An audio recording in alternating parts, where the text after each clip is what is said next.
Pois né? é, não está nem, nem tá começou o arrumado. debate técnico. Não está. Mas só para terminar telegraficamente também, a Faria Lima já assimilou isso como algo que vai acontecer ou ainda espera que isso, o governo não tenha tempo? A tributária ou o IVA ou a do... Lucro, dividendos e juros sobre capital próprio? Não, eu acho que não. Eu acho que ainda não está lá. Mas enfim, não sou a melhor pessoa para falar aqui que já está no preço, mas eu penso que não. Vamos falar então, voltando a falar dos juros. Você disse que a Selic em 6,5%, como foi na época Temer, e no começo da época Bolsonaro, é algo muito distante, difícil de voltar. Por hora é. Então, falando de setores que vão ser mais afetados, você acha que a gente vai ter então uma depressão de demanda? Não. Por exemplo, setores de bens duráveis, carros ou imóveis ou eletrodomésticos que vão afetar a economia como um todo e piorar a situação de desindustrialização no Brasil? Claro que quando a gente olha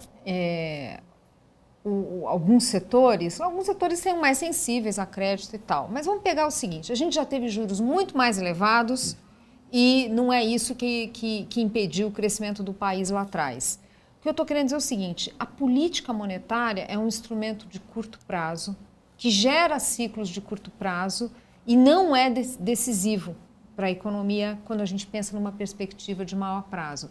Se a gente for pegar os dois governos Lula, a gente teve juros muito mais elevados. E foi um período que a economia tinha um potencial de crescimento de 3,5%. Por quê? Porque estava fazendo reforma, porque o mundo ajudou, porque tinha bônus demográfico e tal.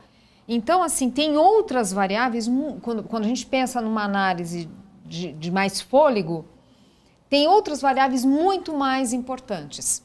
E a gente tem que colocar também na conta disso, da dinâmica dos setores, que há mudanças de hábitos e que foram aprofundadas na pandemia. Você pega, por exemplo, essas pesquisas junto às classes populares. Claro que tem consumo reprimido de bens duráveis, mas não me parece que o anseio é para comprar carro, por exemplo.